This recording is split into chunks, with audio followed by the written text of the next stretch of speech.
Oke, Bismillahirrahmanirrahim. Assalamualaikum warahmatullahi wabarakatuh. Salam sejahtera untuk kita semua. Rahayu, rahayu, rahayu. Alhamdulillah di malam hari Rabu, ya kan. Malam ini kita akan membahas tentang hipnotis dan gendam, ya kan? Dengan ahlinya, ahli psikologi. Saya lihat dulu Pak Isyam Al-Fahri, ya kan. Loh, malam ini kita akan sama-sama mengulas tentang hipnotis dari segi psikologi dan gendam. Apa kabar? Yo, alhamdulillah, Rahayu, sehat. Mudah-mudahan saya tidak diganggu lagi sama sinyal-sinyal. Iya Pak, kita ini beli kuota, nggak beli sinyal. Iya, bagus ya. Ya, saya berharap tidak ada. Ternyata saya baru tahu, Jem. Jadi saya kan handphone saya kan iPhone 7 Plus. Ternyata selama ini nomor saya itu masih 3G. Oh gitu. Malu-maluin aja. Jadi sudah ke berapa hari Pak? Sudah ke LTE. Oh siap. Sudah ya mudah-mudahan saja lah, kalau nggak begitu ya sudahlah, cari aja IndiHome aja lah. Oh. Nggak apa-apa Pak, Gimana? jangan cari yang lain Ya, Pak. Jangan. Iyalah, ternyata Gimana, ya. sehat ya? Pangestu, tadi saya jumpa sama teman-teman di FK dengan Bunda Eyang Rati. Oh siap. Itu tokoh. Masih sehat. Pangestu tak ajari gimana caranya live streaming. ya roboh lah. Tua itu kan usianya, tapi kan otak kita kan jalan terus. Iya. Sudah lama sekali nggak ketemu beliau, dari tahun berapa ya? Terakhir itu. Iya. 2007. Sama beliau waktu di PTC Mall. PTC Mall ya. Iya, bawa si pagi ini. Ini kok sinyalnya warnanya kok jadi buram. Agak kehitaman ini saya ini. Coba. Terang sekarang Pak. Bukan, ini terang karena dari depan. Nah, dah. Oh gitu. Nah, Oke. Nah, jadi Pak. Aduh. Kita malam ini bahasnya agak apa namanya? Tentang hipnotis dan gendam Pak. Kita tahu nih di masyarakat kita ini kan seringkali menjadi korban cablek ataupun gendam, ataupun seringkali orang bilang dihipnotis gitu kan, dan itu tujuan kejahatan.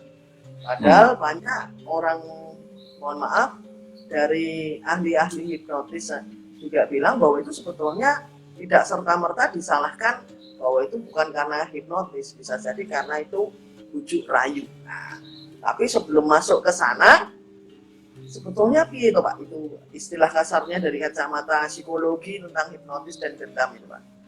Oke. Hipnotis. Nah, itu sebetulnya sama gitu ya. Jadi sama seperti pembahasan kita kemarin. Hipnosis itu adalah sebuah cara. Hipnotis itu adalah sebuah teknik. Nah, siap. Hipnotis itu adalah sebuah teknik yang berbasis ilmu pengetahuan. Ya, hipnoterapi dan sebagainya. Kenapa dia menjadi jelek untuk penipuan, untuk kejahatan? Karena yang salah bukan hipnotisnya, orangnya yang menggunakan hipnotis untuk kejahatan. Oh, gitu Pak. Iya dong. Walaupun dia seorang dokter sekalipun, dia mendapatkan ilmu, tapi kalau memang personnya dia menyalahgunakan hanya untuk kepentingan sesaat, untuk menipu orang, ya sama saja. Berarti seorang ahli apapun, jadi sebetulnya bukan ilmunya yang disalahkan untuk menggunakan hipnotis. Bukan ilmunya yang salah, kenapa dia dipakai untuk untuk kejahatan, orangnya lah yang menggunakan itu untuk kejahatan. Karena dia memiliki ilmu, maka ilmu itu digunakan untuk kejahatan. Jadi sebetulnya hipnotis nggak salah, yang salah tuh orangnya. Kan begitu toh? Ya, Nah, ya. itu harus kita pahami. Nah, sebetulnya hipnosis itu apa sih? Hipnosis itu kan adalah hipnos, ya, tidur. Ya. Posisi tidur, posisinya. Jadi sebetulnya itu kan hipnosis itu adalah sebuah teknik untuk merubah mindset, untuk merubah cara pandang, untuk merubah cara berpikir. Gitu loh, Ya. Ustaz ya. Jadi sebetulnya hipnosis adalah sebuah teknik, sebuah pola. Ya, kalau kita itu dipakai untuk sebuah teknik-teknik psikologis untuk terapi-terapi, itu adalah merubah cara pandang. Ya, merubah cara pandang. Misalnya saja segala sesuatu yang kita kerjakan kalau terus menerus itu akan menjadi kebiasaan. Contoh kecil misalnya. Ini contoh kecil aja. Dari kecil kita takut sama cicak karena kita tuh merasa bahwa cicak itu pernah ada di kuping saya misalnya. GGE. Wah, rasanya kemana ini? Nah, setahun, 2 tahun, 3 tahun dan seterusnya, dan dia menganggap bahwa cicak itu adalah menjijikan gitu loh. Karena apa? Karena dia punya trauma, kan dia punya masalah ketika dia dulu waktu kecilnya itu merasa bahwa cicak itu mengganggu dia. Nah, lama-lama kan menjadi otomatis sehingga setiap kita melihat kata cicak, dia pasti akan takut, pasti akan wah fobi lah ya, parno lah kalau dia kata cicak. Nah, dengan hipnosis, karena dia parno dengan proses cicak itu, maka dengan hipnosis itu dirubah cara pandangnya. Bahwa sesungguhnya hipnosis itu adalah merubah cara pandang yang tadinya takut dengan cicak, maka menjadi biasa-biasa dengan cicak. Jadi teknik hipnosis itu adalah teknik untuk berkomunikasi dengan pikiran bawah sadarnya dan merubah cara pandang. Suka jadi tidak suka, baik tidak jadi, dan sebagainya. Jadi hipnosis itu kan seperti pisau bermata dua. Dia bisa menjadi baik untuk bagi orang yang baik, tapi dia juga bisa menjadi jahat ketika dia menjadi jahat. Ya, tergantung dari ini. Jadi hipnosis itu adalah sebuah proses komunikasi verbal. Hipnosis adalah sebuah seni komunikasi. Oh ya. Seni komunikasi harus digarisbawahi. Jadi kalau tidak ada komunikasi, itu namanya bukan hipnotis. Ya. Jadi kalau orang yang dipupuk kemudian dia nurut, itu namanya bukan hipnotis. Hipnotis adalah seni komunikasi verbal, seni ngomong, ya, seni ngomong. Jadi mengolah kata. Lalu sama saja misalnya saja kalau ada kasir di toko Alfamart atau di Indomaret gitu ya. Ya, si pelanggan itu ada 1 orang 2 orang ngomong aja gitu. Ya orang-orang namanya diojok ngomong ya pasti akan bingung ya, akhirnya lolos gitu. Sama saja misalnya saja kita pernah nggak dapat SMS, selamat Anda dapat hadiah 100 juta, wah sono ya. Itu adalah seni komunikasi, menggiring orang lain untuk bermimpi bahwa dia akan mendapat hadiah. Jadi hipnosis ada di mana? Hipnosisnya adalah di retorikanya. Karena hipnosis adalah seni komunikasi, baik itu verbal maupun secara tulisan. Itu komunikasi. Nah, bagaimana dengan gendam, cablek, guna-guna? Nah, sama sebetulnya. Gendam dengan hipnosis prosesnya sama. Namun yang beda itu adalah di autosugestinya. Kalau hipnosis itu adalah seni komunikasi, artinya dia berretorika, ya. Dia mengurai sebuah kata-kata, kalimat untuk mensugesti orang. Nah, dia bermain kata-kata. Jadi kalau orang, mohon maaf, kalau orang bisu, nggak bisa dia melakukan hipnosis, karena hipnosis itu menggunakan mulut, kecuali kalau dia menulis. Nah, ada saya diculitnya, Faisal habis dicukur rambutnya ya. Beda sekarang, beda.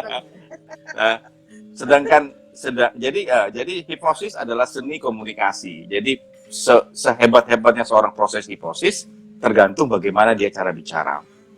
Itu yang pertama. Beda dengan gendam. Gendam itu adalah dia mensugesti dirinya atau dia mengautosugestinya bahwa saya bisa. Itulah sebabnya kenapa dalam proses-proses gendam autosugestinya bukan dia belajar bagaimana merangkai sebuah kalimat sugestif, Tapi dia semedi, dia kemana, di upacara-upacara ritual, dia meyakini ada yang kita sebut dengan ya ada sesuatu kekuatan dalam dirinya, ya, dalam dirinya yang bisa membantu, yang bisa membantu dirinya untuk mensugusti orang lain. Nah, semua orang bisa dihipnotis asal mau. Tapi seorang tidak mungkin bisa digendam kecuali dia yang memiliki tingkat sugestivitasnya tinggi. Sekali lagi ya, semua orang bisa dihipnotis asal mau. Ya. Tetapi semua orang tidak akan bisa digendam, ya, kecuali bagi mereka yang memiliki tingkat sugestivitasnya tinggi. Apa yang dimaksud dengan tingkat sugestivitasnya tinggi? Orang yang terbuka, orang yang spontan, orang yang kepo-kepo amat, gitu ya. Orang mohon maaf misalnya. Tahu Alpha nggak? Yang pemain TV OVJ itu. Itu adalah orang-orang tipe-tipe yang sugestivitasnya tinggi, atau orang-orang latah. Ya. Orang-orang latah yang kalau di kaget ngomong, itu adalah orang sugestif. Artinya apa? Dia membypass pikirannya. Pikirannya dibypass oleh informasi yang datang dari luar. Jadi nggak disaring di otaknya, langsung aja apa yang dia dengar langsung dirasakan. Jablak lah gitu. Nah, itulah tipe-tipe orang yang mudah untuk disugestif, dan cara mensugestifnya bisa macam-macam. Ya. Nah, persoalannya adalah karena basic kita adalah basic ilmu pengetahuan. Persoalannya adalah apakah cablek itu ada? Ini pertanyaan. Kalau cableknya pertanyaan, tetapi kalau penipuan dengan menggunakan hipnosis itu banyak. Loh, tadi kan udah disebutkan bahwa hipnosis itu adalah seni komunikasi. Tapi ada Pak, saya dihipnotis cuma aja ditepuk saja, terus saya ngasih barang-barang. Loh, itu namanya bukan hipnosis. Itu namanya penipuan. Ketika ditepuk, tak gitu ya. Terpikirkan nggak soal kita bahwa di tangan itu ada obat bius? Menghirup abalnya. Nah, pernah nggak kita akan terbayang kalau kita dikasih air minum, ternyata air minum itu diisi kecubung, sehingga kita akan mabuk sebentar, ya akan tahu. Pernahkah kita tahu bahwa ketika kita ngobrol sama orang nih, ternyata saya menggunakan placebo, efek. Anda ada di dalam istilah. Kita tidak akan tahu. Nah, itu bukan hipnosis, itu penipuan, karena dia menggunakan metode-metode lain, obat bius, ya, kecubung, kemudian placebo. Beberapa kasus-kasus paranormal yang menghipnotis orang untuk mensugusti orang agar beberapa kasus-kasus paranormal kan banyak tuh yang tertangkap karena kasus penipuan, karena dia menggunakan efek-efek placebo. Untuk tujuannya, dia bukan hipnotis dan bukan cablek, tapi dia menggunakan media lain untuk mempengaruhi orang lain. Itu kita sebut dengan efek placebo. Dan banyak lain. Jadi kembali kepada hipnotis. Hipnotis adalah seni komunikasi lewat pikiran bawah sadarnya. Kita mensugusti orang dan sebagainya. Itu kira-kira Jeng. Disapa dulu Jeng, kayaknya udah banyak nih Jeng. Ya, saya sapa dulu banyak. Sudah 30 lebih Pak. Oke, Eka Yulia, terima kasih sudah bergabung, ya kan. Jeng Lisa, Mami Lisa, apa kabar? Asifa, Eka Yulia, Silvi Mudi, ini dari Berita Pagi. Zana, ya kan. Halo Robi Sultanto, terima kasih sudah bergabung. Ya kan, Alberto Jose, terima kasih. Rumah Jahit Adam, terus Miss Rosenile, apa kabar? Ya. Distira Habibi, apa kabar Bi? Ya kan, Suteja Indra. Nanti jangan lupa ya follow Pak Isam ya. Nah. Ya, bener. Ya bener. Ini Momo Iskandar. Apa kabar? Ya kan. Nah, Mito Yulan Wedding Organizer, apa kabar juga? Terus Sahrir CCRT. Nah, ini anaknya Pak Isam ini. Lotus Will Tarot. Lucy, apa kabar? Santi Tias, Momo, ya sudah ya. Reno Aruf, Santoso Ahmad, Uyi, Andina Gusti Yanti. Nah, ini ada yang tanya tadi Pak. Nana Wang, Nana Yubang ya. Momo ditanya. Jadi kalau hipnotis itu nggak harus ditepuk ya Om Fahri. Tidak. Kalau yang di TV-TV itu dihipnotis ditepuk, bener nggak sih? Gitu.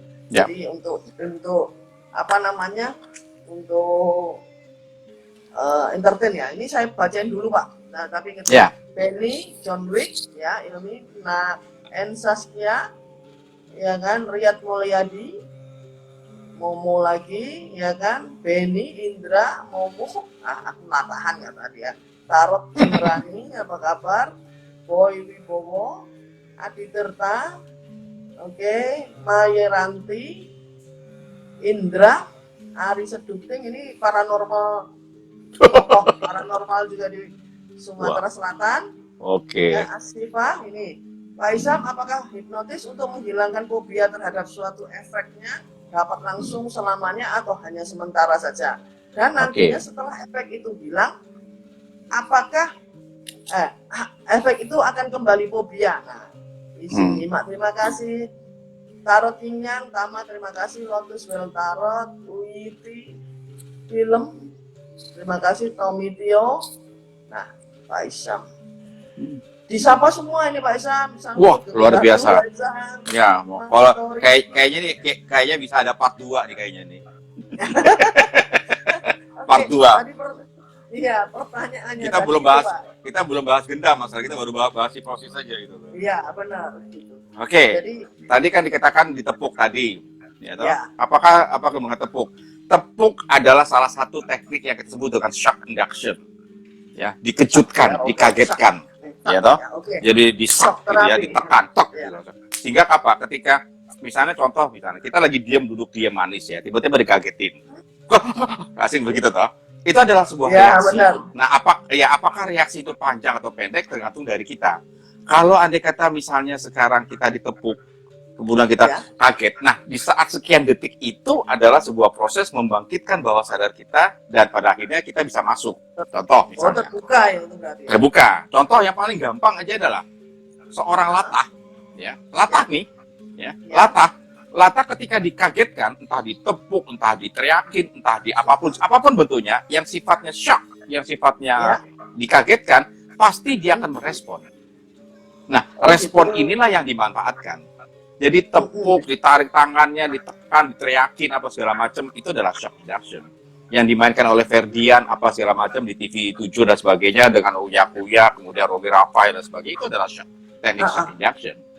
Jadi, hipnosis itu tergantung dari kita. Ya. Kalau pola dasar tadi saya katakan, hipnosis itu adalah pola merubah cara pandang. Apakah hipnosis itu digunakan oleh apa saja? Banyak. Ya, salah satu yang terkenal adalah untuk entertainment. Nah, entertainmentnya adalah misalnya begini, ketika ada pertanyaan, apakah tayangan-tayangan di televisi itu adalah proses hipnosis yang dilakukan oleh Uya, Ferdian. Nah, sekarang di Ferdian itu nggak mau pakai istilah hipnosis, tapi relaksasi gitu ya. Uya, Romi Rafael dan sebagainya. Apakah itu teknik hipnosis? Jawaban saya, ya, itu adalah teknik hipnosis. Kemudian pertanyaan berikutnya adalah, apakah yang dilakukan oleh Uya, Ferdian, Romi Rafael, atau siapapun ya, adalah betul-betul terhipnotis orangnya? Nanti dulu. Karena kalau sampai apakah dia terhipnotis, kita lihat dulu, apakah kamu juga bisa membedakan ketika orang merem dengan orang tidur. Kan bagi orang yang ahli kan akan bingung karena sama-sama meremnya. Nah, itu yang kita sebut dengan teknik entertainment. Dia mengambil apa yang kita sebut dengan teknik-teknik level test, teknik-teknik pendalaman. Ketika dalam proses teknik pendalaman, itu adalah kita mencoba apakah dia sudah betul-betul ketika sugestif apa belum. Maka kita akan mencoba, bayangkan kamu saat ini ada di kapal, berdiri di sini. Bayangkan kamu saat ini berada di tepi sungai. Kamu bisa bermain air. Nah, dia membayangkan bahwa dia berada di air, nah, dia main, mandi dan sebagainya. Walaupun sesungguhnya dia cuma ada di depan kita. Sekarang rasakan, bayangkan dirimu bahwa hari ini kamu berada di sebuah tempat di mana suasananya sangat dingin. Karena dia otaknya itu adalah cara berpikirnya bahwa dia di tempat dingin, dia merasa menggigil. Nah, kenapa dia menggigil? Nah, karena dia mau mendapatkan imajinasi, dia mendapatkan sugesti bahwa dia berada di tempat yang dingin, maka dia memperlakukan seperti orang dingin. Itu padahal sesungguhnya dia ada di tempat-tempat yang biasa. Nah, itu untuk teman. Hipnosis bisa lagi untuk pakai macam-macam. Bisa dipakai untuk investigasi, dipakai untuk medical, dipakai untuk dental, untuk cabut gigi itu. dipakai untuk birthing, melahirkan tanpa rasa sakit, dipakai untuk medical klinik ya, bagi orang-orang anak terutama, dipakai untuk selling, untuk marketing, baik dia teknik-teknik direct selling maupun LML ya dan sebagainya, itu banyak. Jadi tergantung dari kualifikasinya mau diarahkan kemana. Nah sekarang, dan yang paling sering karena basic saya adalah basic terapis, maka hipnosis saya gunakan untuk terapi. Kasus-kasus misalnya stres tingkat rendah ya, bukan stres tingkat tinggi atau depresi tingkat rendah. Nah, terus kemudian fobi, kemudian ketakutan, kekhawatiran dan sebagainya, itu baru hipnoterapi. Nah, itu tingkatan dasar. Nah, tingkatan yang paling akhir itu lagi macam-macam. Nah, apakah semuanya bisa dihipnotis dalam konteks klinis? Tidak mungkin. Tidak mungkin penyakit-penyakit klinis bisa disembuhkan lewat hipnosis.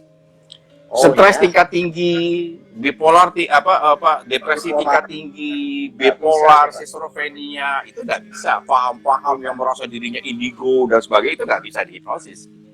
Ya, karena apa? Karena dia membutuhkan treatment khusus. Karena hipnosis tadi kan mau hipnosis adalah merubah cara pandang. Tapi kalau dia sudah paham stres berat, depresi berat, maka dia bukan saja merubah cara pandang, tapi karena ada jaringan saraf-sarafnya yang luka, dan itu harus disembuhkan oleh psikiatri, bukan lagi seorang psikolog. Nah, itu yang kita akan kembangkan. Nah, masalah fobi, apakah hipnosis itu bisa sekali atau 2 kali? Itu sama saja misalnya, saya bisa menjamin orang untuk tidak merokok. Bisa. Ya. Dia berubah cara pandang kok, yang tadinya suka jadi nggak suka, bisa.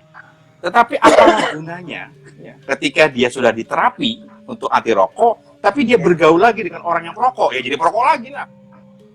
Masuk lagi itu kan ya, begitu.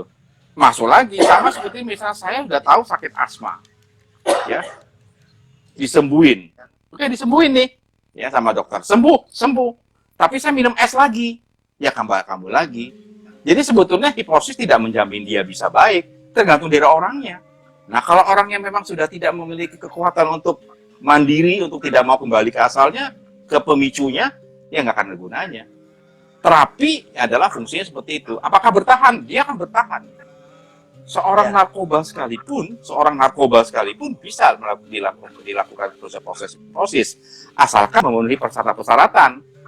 Ya, kalau sudah sembuh nggak merokok ya jangan berteman. Iya, kenapa? Asal mau. Kenapa? Ya asal mau, gitu loh. Ya.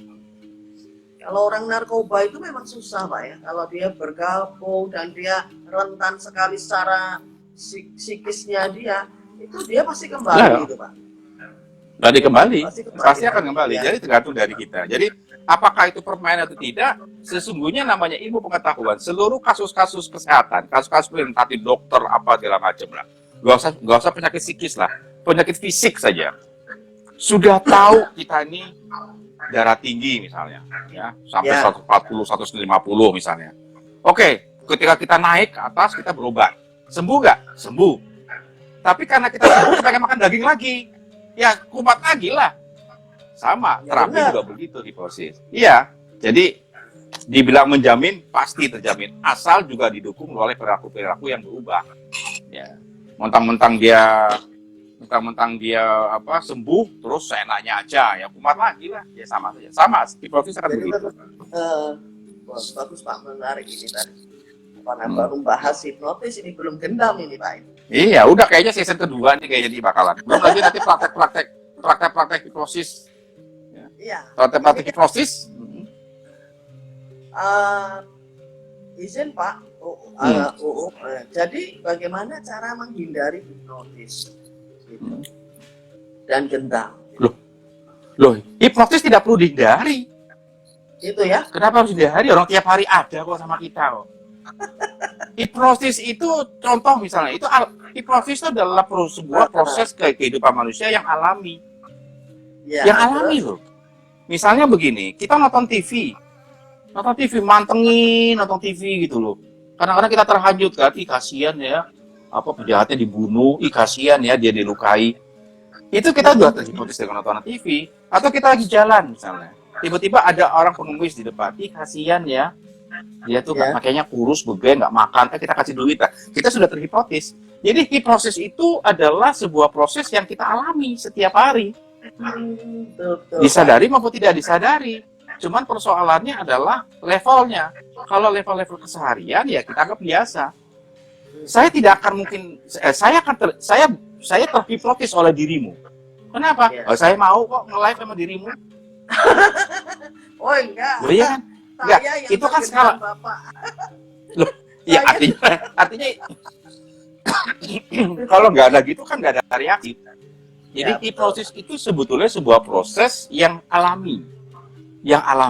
Nah, sekarang bagaimana untuk tidak masuk ke hal yang negatif? Itulah yang kita sebut dengan kewaspadaan. Terlalu baik nggak? Baik. Tapi kalau terlalu baik juga salah juga. Akhirnya apa? Dibohongin terus. Ya, betul, Pak. Ya. Yang dibutuhkan oleh manusia itu adalah keseimbangan. Ya. Kalau kita itu memang berbuat baik, ya baik. Tapi kalau terlalu baik ya nggak baik juga gitu loh. Baik. Maka dibutuhkan keseimbangan dalam hidup kita. Keseimbangan ya. Jadi kalau segala sesuatunya itu disaring dulu, dilihat dulu pertimbangannya. Kira-kira ini baik atau tidak. Langsung jangan mentang-mentang tetangga kita beli baju baru dapat dari mana ya? Aku juga bisa kayak gitu kok. Nah, itu namanya sudah kan? Itu namanya terhipnotis yang nggak bener itu namanya. Itu namanya kepo, Pak. Namanya kepo itu namanya. Gitu loh. Kalau misalnya ada satu saat nggak apa-apa, nanti teman-teman ayo kita belajar bagaimana menghipnotis diri kita sendiri. Itu bisa kok di sini. Iya. Hipnoterapi. Jadi ada apa namanya cerita tentang hipnotis, Pak ya. Tentang hipnotis. Kadang hipnotis itu sering dibilang bahwa itu apa namanya, semua orang bilang bahwa itu hipnotis, sedikit hipnotis, sedikit hipnotis. Padahal orang yang bilang itu kadang kan nggak tahu, Pak, bedanya hipnotis sama seperti yang dijelaskan sama Pak Isam tadi. Nah, banyak saya temui di masyarakat kita seperti apa yang kita lakukan oleh banyak, maaf ya, paranormal juga, oknum juga banyak juga, oknum dari supranatural ataupun dari paranormal yang dia istilah kasarnya menggendam ataupun menghipnotis pasiennya agar dia nurut sama dia. Nah, bedanya dia mensugesti dengan menurut itu menuruti paranormal itu gimana, Pak? Loh, si paranormal itu ngomong apa enggak? Ya ngomong pasti. Lah, itu namanya hipnotis. Kalau gendam tuh nggak ngomong, tiba-tiba kelepak aja gitu. Yang namanya diguna-guna nggak usah harus ngomong, tiba-tiba dia terpengaruh aja. Jadi yang namanya gendam itu tidak kontak fisik. Yang namanya fenomena gendam, santet, pelet, apalagi guna-guna, itu kan sesungguhnya tidak kontak dengan lawannya. Dia menggunakan sarana ekstra untuk tujuan tertentu. Ya kan? Kalau gendam dengan gini, Pak, dengan mantra tertentu, Pak. Iya, semuanya mantra. Ya. Dengan mantra saya akan menyederhanakan. Kalau saya makan aja pakai mantra kok. Saya keluar rumah ya pakai mantra, pakai doa kok. Pakai bismillah itu, ya, Pak. Pakai bismillah. Itu adalah mantra walaupun versinya berbeda. Nah, yang paling kita pahami adalah kita ini berada pada lingkungan yang memiliki daya tarik dengan orang lain. Kita ini bukan hidup di hutan yang hanya sendiri. Maka melihat dampak jelek dan buruknya terhadap lingkungan kita itu penting. Jadi kita disaring dulu ya prosesnya.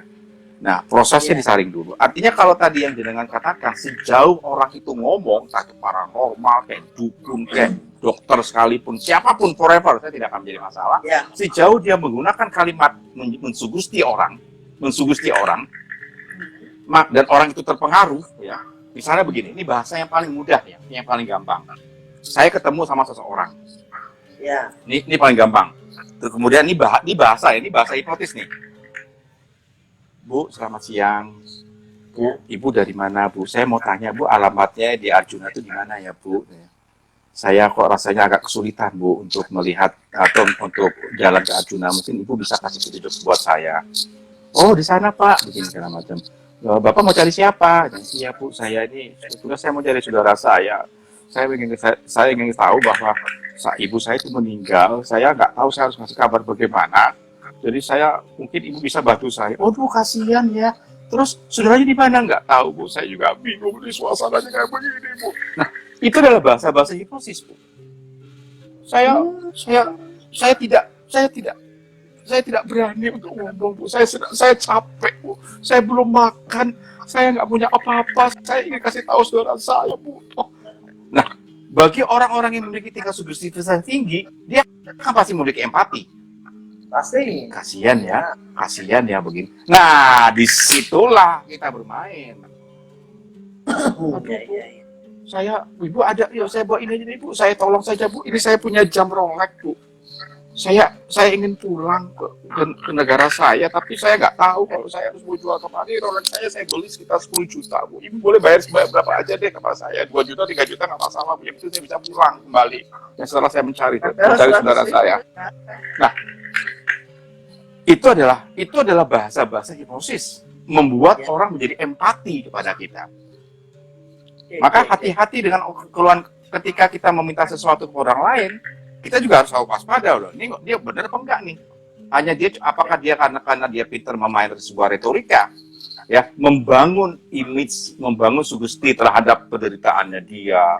Kita ini kan kadang-kadang kalau punya teman yang susah tuh kan, oh iya tuh, aduh kasihan. Terus gimana tuh? Aduh, saya juga begitu loh, Cok. Saya itu masalahnya.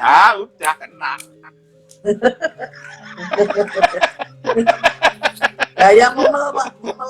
Nah, kuncinya itu ada di empati. Karena apa? Karena dia menggunakan imajinirnya. Dia menggunakan satu keadaan di mana suasana itu menjadi terenyuh, menjadi simpati, empati, dan sebagainya.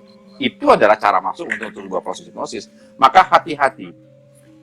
Sejauh pengamatan saya, korban-korban, maaf ya, saya katakan korban. Sejauh pengamatan saya, orang-orang yang merasa tertipu oleh teknik seperti tadi, hampir semuanya memiliki tingkat sugestivitasnya tinggi. Dan kebanyakan perempuan. Jarangnya laki-laki. Karena perempuan itu kan empatinya tinggi banget itu loh. Dia nggak bisa ngeliat orang nangis, nggak bisa orang melihat menderita. Padahal dia sesungguhnya juga dia jauh lebih menderita gitu, kira-kira begitu. Momen ya, kalau istrinya melahirkan nangis-nangis ya, habis itu laki-laki nggak mungkin nangis ya Pak. Nangisnya setelah pas ya itu bahasanya bayaran. begitu. Nah, hipnosis itu monggo silakan. Monggo Pak Yusam, Bayu Eviola, ya kan? Nah, terus lagi. Yuk Ita Aliagos, apa kabar? Ita, salam semua untuk keluarga di Jakarta. Luki Bian, Najam Merkuri, ya kan, Laila Sari, ya kan? Momo pengen kurus itu, pengen di ini. Terus CCRT, aku fobia lihat lubang-lubang geli banget. Itu tropobia kalau nggak salah namanya. Tapi kalau makan martabak atau ikan Ambon malah makan ya, itu nggak fobia namanya Pak ya. Oke, Hani Sekuat, CVMRN, Puri Harun Fanbase, terima kasih sudah bergabung, ya kan. Febrian Tari Resti, terima kasih sudah bergabung. Robi Sultanto, Rena Masri. Nah ini ada yang bertanya Pak, saya waktu kecil pernah dicabut giginya tanpa obat bius, cukup dipandangi saja, jadi tak terasa sakit. Apa itu termasuk hipnotis? Iya. Oke. Oh iya. Jihad. Iya. Kan? Darah juta. Oke, silakan Pak. Monggo. Ya. Karena begini. Coba saya bertanya, ketika ketemu orang baru nih. Ya. Kira-kira anatomi tubuh yang mana yang pertama kali dilihat? Wajah dong. Ya, spesifik. Mata. Iya. Nah, mata itu adalah tingkat sugesti yang paling tinggi di antara anatomi tubuh kita. Dia paling tinggi dan dia seperti cermin. dia Oke. seperti ada air. Ya, itu Ya. yang membuat kita menarik gitu loh.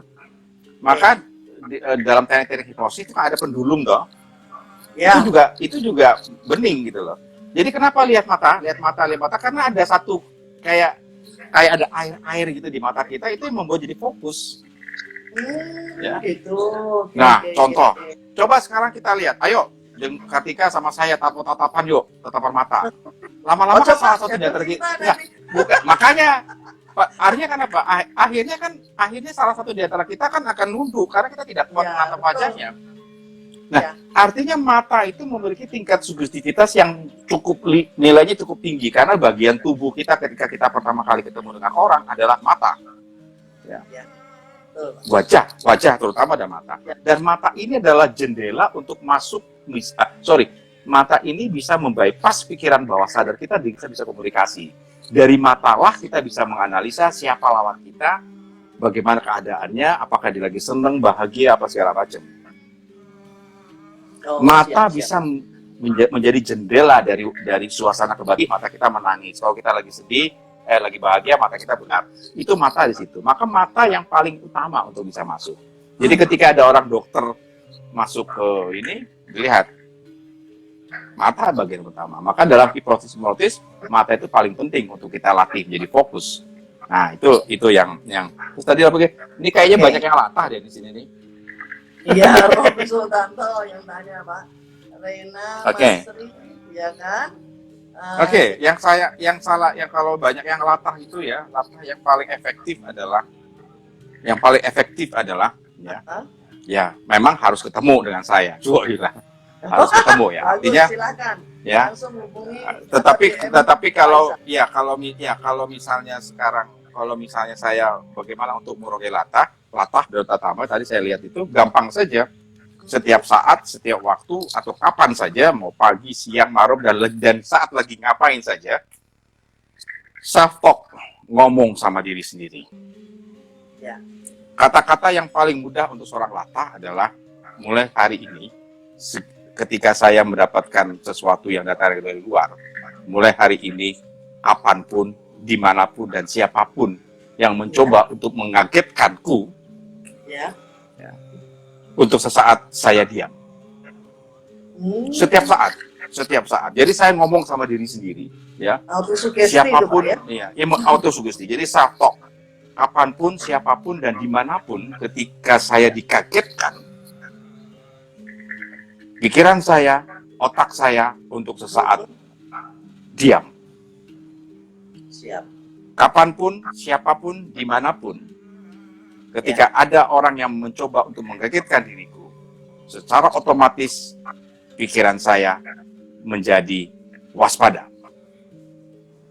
Pikiran saya punya kemampuan untuk memprotek hal-hal yang mengagetkan oleh siapa, di mana, dan kapanpun. Itu adalah afirmasi setiap hari. Maka dengan demikian, otak kita akan menjadi waspada ketika kita harus mendapatkan situasi yang mengagetkan itu tadi. Itu sederhana. Itu Momo, itu Pak Isam sudah jawab itu. Kamu kan apa? Ya kan? Di Momo itu ya kan, Momo Alexander. Oke, dibaca ini Jihan, Dara Juwita Surabaya, terima kasih sudah bergabung. Reno Aro, Kandar Setia dari KHI, Alfater, sekarang dari Batam, ya kan? Yadi Supriyadi, terima kasih, ya kan? Terus Iwana Gusman, Canting Indigo, halo Canting, apa kabar? Ya ini Momo, nah langsung jempol 2, Pak. Ya Suteja, Indra, Justin, Luke, ya kan? Terima kasih. Riawan, Rilan, ya kan? Terima kasih semuanya. Ramadan Laili, Bima Nur Yuda, terima kasih. Oke, Santoso Ahmad bertanya gini, Pak. Untuk menghindari efek hipnotis, menurut info yang saya dapat, kalau telapak kaki kita menyentuh tanah tanpa alas kaki, katanya bisa terhindar dari hipnotis. Mohon pencerahan. Ya, masalahnya itu kan katanya. Yeah. Ya, namanya katanya kan boleh iya, boleh tidak. Oke. Sejauh itu katanya, maka saring dulu. Katanya itu Ya, bisa ya. sesuai dengan pikiran kita apa tidak. Yang namanya katanya itu bagi saya itu nggak percaya sebelum saya melihat Ya. dengan Nggak faktanya. mungkin saya ke tempat Pak Isa nggak pakai sendal ya. Gitu. Ya Nggak nggak pakai mungkin alas dong. kaki. Ya pokoknya Ya. iya, yang pantas-pantas aja lah ya Oke. segala macam. Artinya Iya. kalau sejauh itu Ini- katanya ya perlu dibuktikan juga. Oke. Ini ada canting indigo ini Pak. Bu, Pak, izin tanya dan minta tips untuk menghindari hipnotis dendam dan sejenisnya melalui telepon yang sudah termasuk banyak korbannya transfer sejumlah uang setelah ditelepon seseorang. Nah, itu Seperti yang bagaimana tadi ini, saya Pak Isa? katakan, seperti yang tadi saya katakan, Ya. orang-orang yang terhipnosis itu adalah orang-orang yang memiliki tingkat sugestivitas yang tinggi. Ya. Itu harus kita pahami. Ya, artinya adalah ketika dia lebih banyak menggunakan rasa loh nih, ya, sehingga Ya. dia punya kemampuan untuk berimajinir, dia punya kemampuan untuk berandai-andai, dia punya kemampuan untuk berhalusinasi. Maka ketika Ya. dia punya kemampuan berhalusinasi, dia punya kemampuan untuk berimajinasi, maka itu adalah sebuah celah untuk bisa masuk dalam segala hal. Karena apa? Karena empati, simpati itu adalah dasar utama dari sebuah proses hipnosis. Kita bangkitkan itu suasana, ya. Misalnya telepon, aduh selamat Anda dapat hadiah, silakan hubungi ini dan sebagainya. Itu adalah sebuah kalimat. Nah, persoalan yang harus kita hadapi, apa yang harus kita hadapi seperti ini? Nah, maka langkah pertama adalah menghadapi hidup jangan kepo-kepo amat deh. Tidak semuanya persoalan kita ingin tahu. Tidak perlu kita harus membuka diri untuk hal-hal yang sebetulnya belum kita pahami. Contoh, saya tidak sependapat dengan katanya, misalnya. Katanya. Ya, artinya karena dia kalimat katanya itu kalau misalnya terus-menerus, kalau kita orangnya sugestif, akan menjadi nyata, akan menjadi realita. Ya, benar. Kan persoalan begitu. Karena terus-menerus katanya. Nyai Roro Kidul itu dari dulu itu katanya penghuni selatan. Tapi adakah yang membuktikan ketemu langsung dengan Nyai Roro Kidul? Tidak ada juga. Karena adalah sebuah mitos. Nah, mitos itu menjadi sebuah kekuatan. Kekuatan apa? Bahwa Nyai Roro Kidul itu adalah penduduk pantai selatan, dia cantik dan sebagainya. Apakah orang akan melihat wujudnya secara fisik? Belum ada. Nah, itu adalah sebuah. Tapi benar nggak? Benar, karena itu yang menjadi kewaspadaan buat kita. Nah, sekarang persoalan yang paling utama adalah segala sesuatu informasi yang datang dari luar. Apa yang kita lihat, apa yang kita dengar, apa yang kita rasa, yang bau itu disaring dulu di otak. Atau setidak-tidaknya ketika kita mendapatkan informasi dari luar, apakah yang kita lihat, apakah yang kita dengar, apakah yang kita akan ucap dan sebagainya, setidak-tidaknya dalam bahasa Jawa ngedep dulu. Menenangkan diri ya Pak ya. Menenangkan diri dulu. Ya. Nah, saya nggak bisa Pak. Kalau nggak bisa ya tiap hari afirmasi untuk sama seperti orang tadi latah tadi, kapanpun di mana pun siapapun untuk sesaat ketika ada orang menggigitkan diriku, saya berdiam diri. Artinya apa? Itu adalah sebuah cara untuk memprotek pikiran sadar dan pikiran bawah sadar. Gitu. Jadi jawaban ini sudah mewakili pertanyaan dari teman-teman tentang untuk menghilangkan fobia ya Pak ya. Ya, fobia. Ya, itu. Berarti itu JJ RT tadi sudah dijawab sama Pak Isa untuk hilangin fobia tadi, ya kan? Untuk Darmono, Suteja Indra, cantik, afirmasi bawah sadar. Oke, Adi Tirta, ini ada yang tanya apa namanya, kalau kita menghilangkan fobia, ini saya rangkum ini Pak ya, menghilangkan fobia baik itu lihat cicak, lihat lubang-lubang, lihat apapun itu kan, itu harus dihilangin dengan mental block dulu, bisa hipnosis diri sendiri. Nah, yang dimaksud mental block itu gimana maksudnya Pak Isa? Ya, mental block itu adalah ketakutan, kekhawatiran, ya, parno, dikit-dikit, psikosomatis, kekhawatiran, ketakutan, itu adalah mental block. Itu adalah halangan-halangan yang menghambat kita. Kalau orang spiritual bilang pagar badan ya, pagar kain. Dan pagar badan ya. Mental block itu adalah namanya mental yang sudah terblok ya. Jadi kalau misalnya dia melihat warna merah, dia udah parno duluan istilahnya. Kalau dia ingat jalan Malioboro atau jalan misalnya, kalau saya lihat Stadion Jakabaring, otak saya langsung teringat kepada peristiwa. Itu namanya mental block. Kalau saya dengar nama UU, oh rasanya kok saya takut. Kenapa? Nah, itu mental block. Kira-kira begitu kan? Karena gendut. Karena gendut.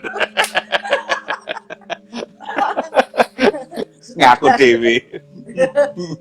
Gitu. Nah, masalah.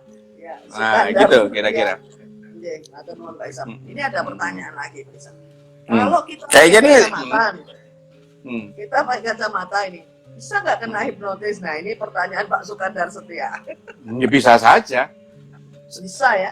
Yang namanya kontak itu, apalah artinya sebuah kacamata? Kan kontak. Kontak itu kan adalah satu fokus tertentu. Kecuali kalau kita pakai kacamata terus kemudian di depan ada seng gitu, ada batu bata yang kelihatan gitu. Sejauh pakai mata dan dia bening, ya dia akan bisa melihat. Kecuali itu tadi kecuali kalau dia pakai seng gitu atau pakai pakai ya yang nggak bisa melihat orangnya, ya mungkin nggak bisa. Itu kira-kira begitu.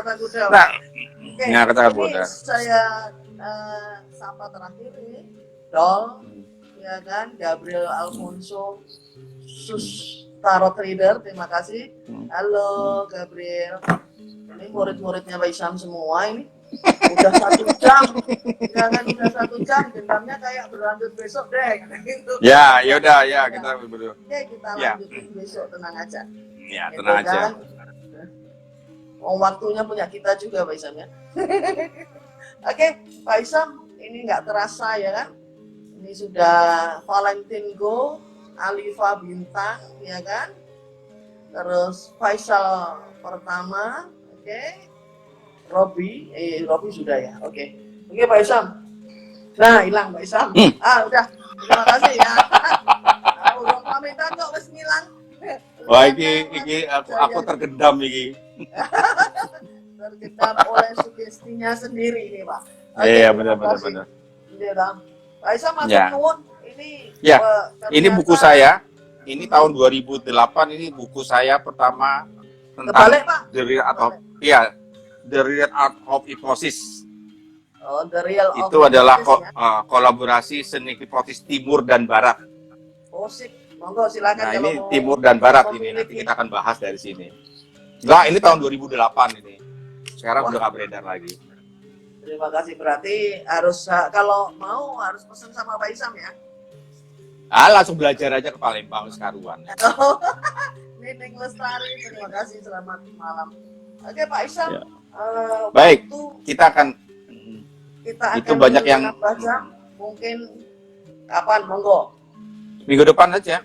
Minggu depan tetap setiap Rabu saya tetap akan menyapa teman-teman semua dengan Pak Isam karena waktu beliau ini luar biasa.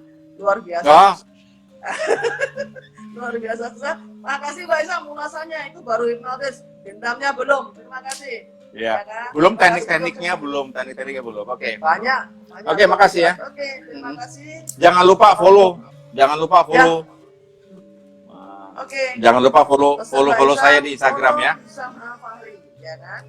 Ya. Terima kasih untuk semuanya. Assalamualaikum warahmatullahi wabarakatuh. Rahayu. Waalaikumsalam.